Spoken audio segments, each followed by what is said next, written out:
50 సంవత్సరాలు నిద్రలో పోయింది, మిగిలింది 50.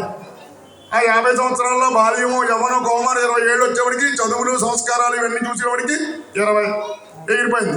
అక్కడ 20 రాగానే పూర్వకాలంలో అయితే పెళ్లి చేసేవారు, 30 వచ్చినా చేయట్లేదు. 26 పెళ్లి చేస్తే మళ్ళీ 40 సంవత్సరాలు వచ్చేదాకా వాడి సంతానం, వాడి కుటుంబం, వాడి దెబ్బ తిరుగుండి ఇవన్నీ చూసినవాడికి 40 + 50 90 అయిపోయింది. బతికుంటే అదురుతాం, వెళ్ళిపోతే వెళ్ళిపోయింది.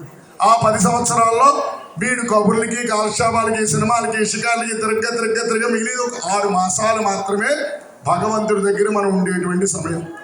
ఏంటి ఇన్ని కలుపుకుంటే 100 సంవత్సరాలు మనిషి బతికితే 80కే పోతే 60కే పోతే చెప్పలేం కదా.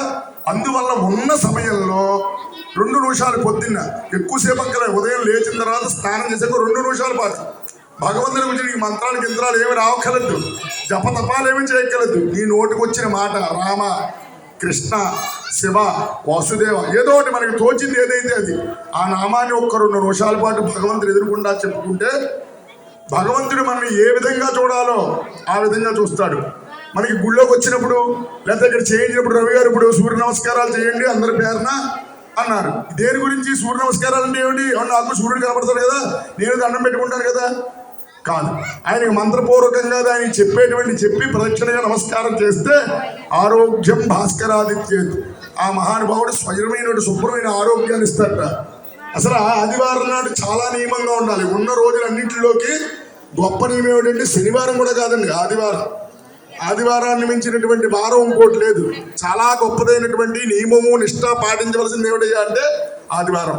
మనకి ఈ బ్రిటిష్ వాళ్ళు వచ్చి తగలేసి ఆదివారం సెలవు ప్రకటన తీసేసి మొత్తం ఆదివారాన్ని సూర్యోపస్థానం అంటే సూర్యుడికి సంబంధించిన మొత్తమే తీసేసి శుభ్రంగా నువ్వు కాలక్షేపం ఖాళీ చేయరా, నీకు సెలవిస్తున్నాను, నువ్వు అక్కడికి వెళ్ళొచ్చు ఇక్కడికి వెళ్ళొచ్చు, అది తినొచ్చు అని చెప్పేసి సర్వభ్రష్టంతా తీసుకొచ్చి చాలా విశేషమైనటువంటి మనకి ఆయుధాలు పెరుగుతుంది.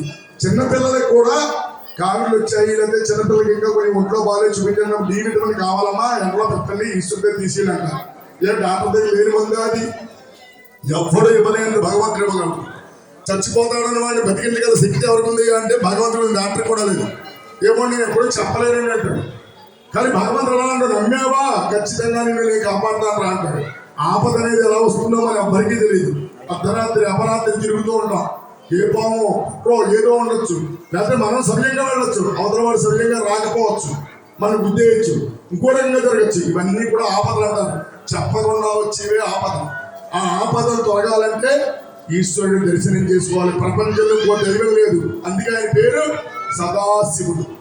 సదా ఎప్పుడు ఎల్లప్పుడూ నిన్ను నేను కాపాడుతూ ఉంటాను రా వెర్రివాడా, నా దగ్గరికి వచ్చిరా అని. ఆయన ఏంటి ఇష్టం? ఆయన ఏమీ కలుగుతుంది. మనం పట్టుకెళ్ళి చెంబు నీళ్లు, ఉత్తి నీళ్లు, అందరూ వారు ఏమి కూడా పాలు నీళ్ళు కూడా